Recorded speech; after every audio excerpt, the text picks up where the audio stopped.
కొంచెం ఒక చెంచాల్లో సగం వెన్న మనం వేసేసుకొని అది మెల్ట్ అవుతున్నప్పుడు జీడిపప్పుని కొంచెం సేపు నీళ్ళల్లో నానబెట్టుకున్న దాన్ని దీంట్లో ఇలా వేయించేసుకుందాం. రకరకాల టెక్నిక్లు ఒక్కొక్క షెఫ్ ఒక్కో రకంగా చేస్తారు. మరి ఈ జీడిపప్పు ఇలా వేగుతున్నప్పుడు ఇందులో ఉల్లిపాయలు కూడా వేసేసి చక్కగా వీటిని ఒక నిమిషం పాటు వేయించుకుందాం. ఇందులో రెండు రకాలు. మీకు ఇది వరకు జీడిపప్పుని ఉల్లిపాయని నీళ్ళల్లో చక్కగా ఉడికించి తర్వాత పేస్ట్ చేసి ఇందులో వేసుకున్నాం. ఈరోజు ఏం చేసాం, నీళ్ళలో నానబెట్టిన జీడిపప్పుని అలాగే ఈ ఉల్లిపాయల్ని ఇలా వేయించుకొని తరువాత దీన్ని మనకి బర్రమనే మన మిక్సీ జార్ ఎప్పుడు రెడీగా ఉంటుంది, ఇందులో వేసేసుకొని పేస్ట్ చేసి తర్వాత గ్రేవీ చేసుకుందాం. అయితే ఇలా ఉల్లిపాయలు వేగడం వల్ల మనకి ఆ పచ్చి వాసన లేకుండా పర్ఫెక్ట్ అంటే మరి సూపర్ పర్ఫెక్ట్గా ఉంటుంది. ఉల్లిపాయలు ఈరోజు 2 సార్లు వేసుకుంటున్నాం. ఒకటేమో కట్ చేసిన ఉల్లిపాయలు, తర్వాత ఉల్లి పరకలు. అయితే ఉల్లి పరకల్ని మాత్రం ఇందులో వేసి పేస్ట్ చేయొద్దు సుమా. ఇది తర్వాత మనకు మంచిగా కనిపించేలా ఎలా చేసుకోవాలో చూపిస్తాను. 2 నిమిషాల పాటు వేగిన తర్వాత ఉల్లిపాయల రంగు మారుతుంది. మనం సాధారణంగా నూనెలో ఉల్లిపాయలు వేయించుకుంటే కొంచెం బ్రౌన్గా అవ్వాలి అంటాను. కానీ ఈరోజు మాత్రం ఉల్లిపాయలు బ్రౌన్గా కాదు, కొంచెం ట్రాన్స్పరెంట్గా అవ్వాలి.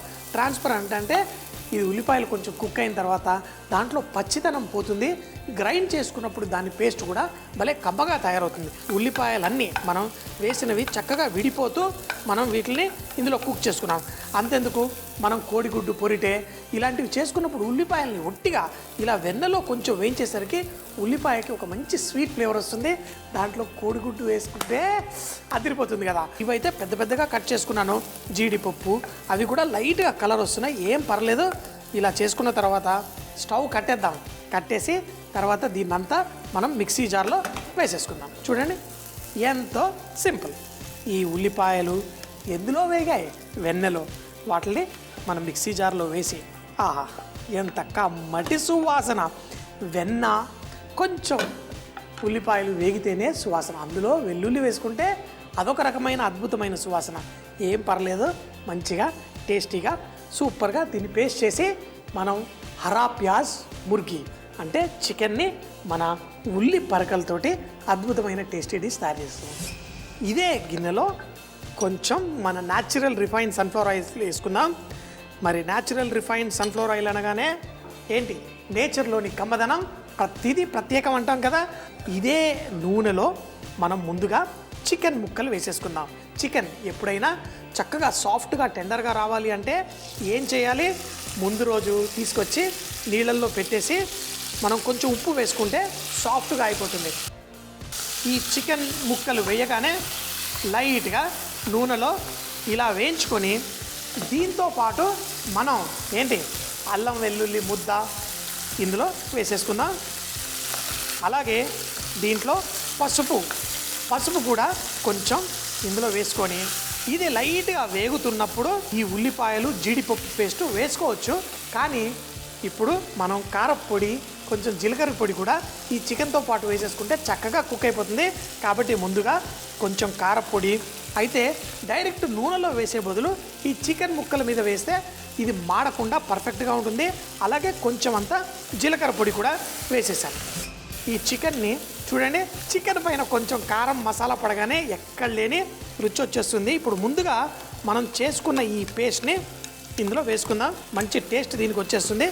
దీన్ని ఇప్పుడు ఈ చికెన్ ముక్కలతో పాటు ఇలా వేయించుకుందాం. జీడిపప్పు మసాలాలో ఉన్న పచ్చిదనాన్ని కూడా మనం ఇలా వేసి కుక్ చేసుకోవాలి. ఇది నాన్ స్టిక్ ప్యాన్ కాబట్టి చక్కగా అంటుకోకుండా మనకి గ్రేవీ చేసుకోవడానికి మంచిగా వస్తుంది. వేరే గిన్నెల్లో అయితే కింద అంటుకుపోతుంది. నాన్ స్టిక్ ప్యాన్ కాబట్టి పర్లేదు. వేరే గిన్నెల్లో వేసేటప్పుడు కొంచెం అంత నూనె ఎక్కువ పడుతుంది.